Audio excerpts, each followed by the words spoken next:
This is Bill Furioso with the final session of the series, To Understand and Know Him.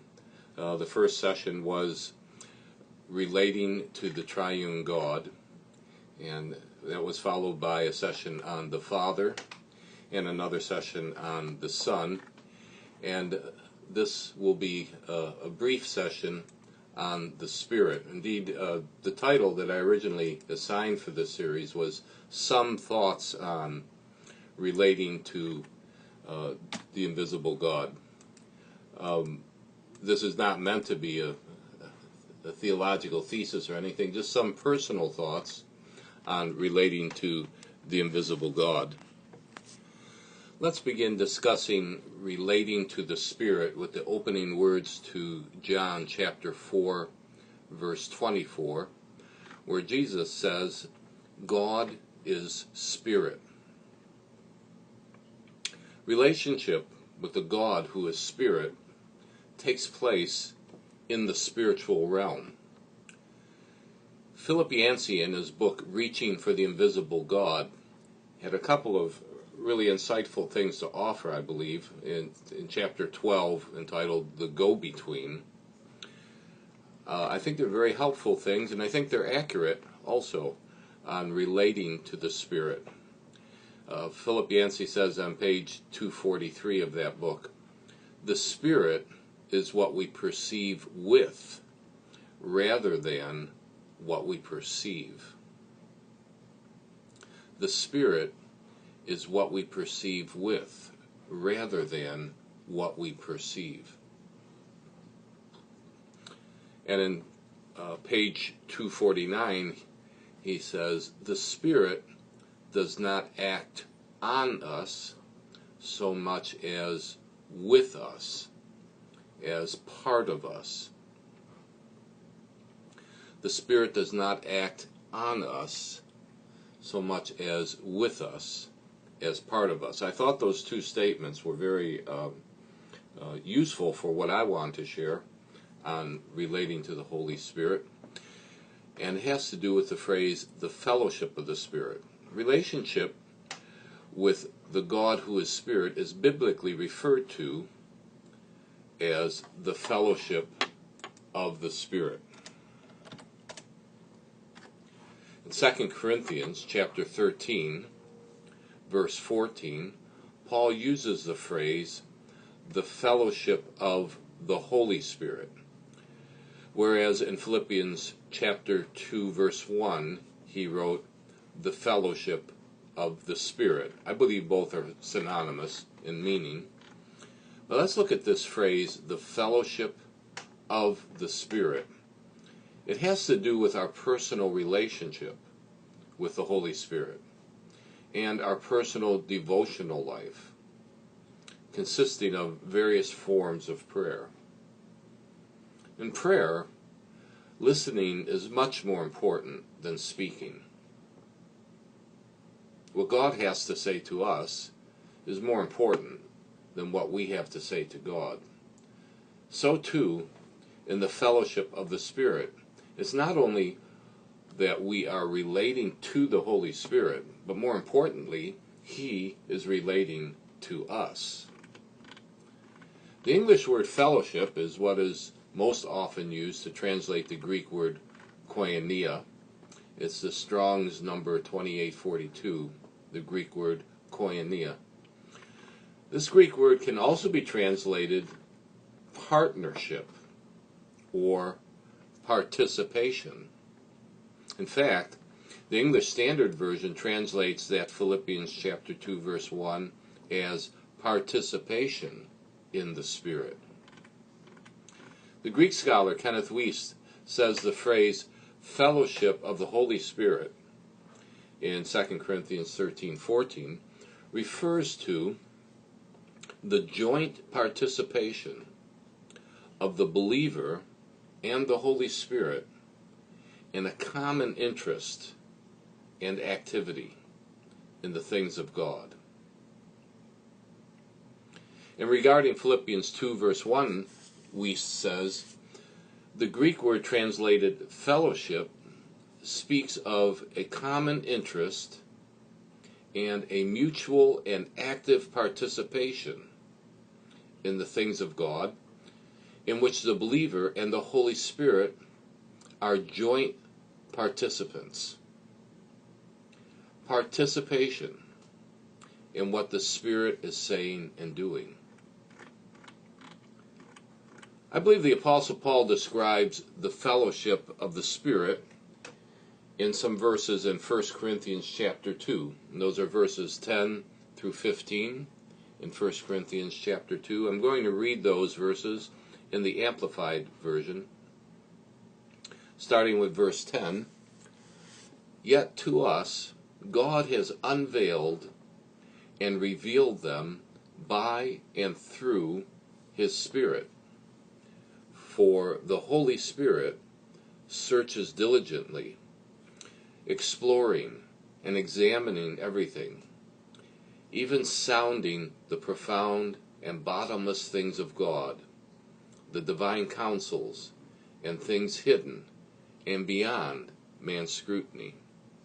In verse 11, for what person perceives, knows, and understands, which is the theme of this essay, to understand and to know Him. For what person perceives, knows, and understands what passes through a man's thoughts, except the man's own spirit within him? Just so, no one discerns, comes to know and comprehend the thoughts of God, except the Spirit of God.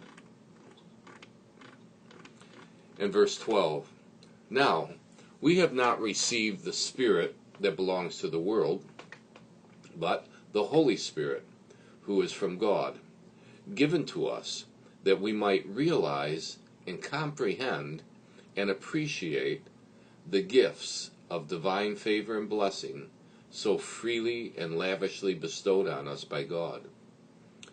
And then in verse 13, and we are setting these truths forth in words not taught by human wisdom, but taught by the Holy Spirit, combining and interpreting spiritual truths with spiritual language to those who possess the Holy Spirit. I'd like to encourage you to just read that passage on your own a few dozen times. That's 1 Corinthians chapter 2, verses 10 through 13. And you could read it in the Amplified Version or any other version you'd like to, and just meditate on it. I think it gives some insights into relating to the Holy Spirit, the fellowship of the Holy Spirit, that participation with what the Holy Spirit is saying and in doing. Simply put, in our human spirit, spiritual impulses from the Spirit of God get transformed.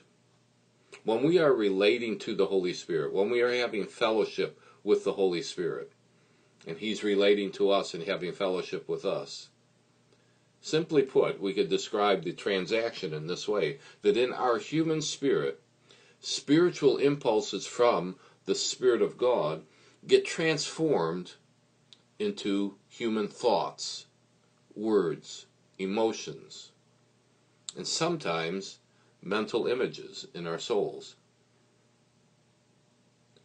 Things getting transformed from the spirit into the human via thoughts, words, emotions, and sometimes mental images in our souls.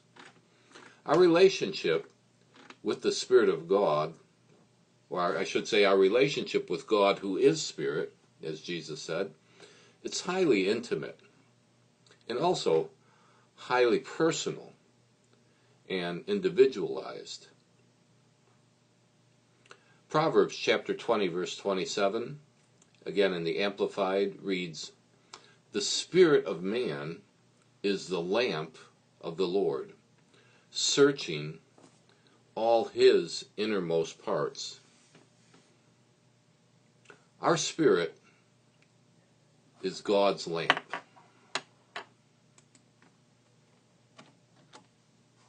He uses it to search our hearts. And He enables us to see and understand our own hearts. The heart is the subconscious part of the soul, the subconscious part of our will, our mind, and our emotions. Another verse, 1 Corinthians chapter 13, the second half of verse 12. 1 Corinthians 13:12, again in the Amplified, Paul writes, "Now I know in part, or imperfectly, but then I shall know and understand," again that theme, to understand and to know Him. "But then I shall know and understand fully and clearly, even in the same manner as I have been fully and clearly known and understood by God." You see this transaction, this interaction between the Spirit of God understanding and knowing us, and as a consequence, us understanding and knowing Him. As Paul said in 1 Corinthians 2, verse 11, "For what person perceives, knows, or understands what passes through a man's thoughts, except the man's own spirit within him?" In the same way, only God really knows you. A mother may know much about her child. A wife may know much about her husband. But only God knows all of the innermost thoughts and feelings of your heart. This is a secret life reserved for you and God. Not secret in the sense that you intentionally hide it from others. We should be free to share our hearts. But secret in the sense of a unique intimacy that only exists in the spiritual realm. Psalm 91 verse 1 has this phrase, "the secret place of the Most High." The Hebrew word for secret is sithra. The Strong's number is 5643. The most holy place is the secret place of the Most High.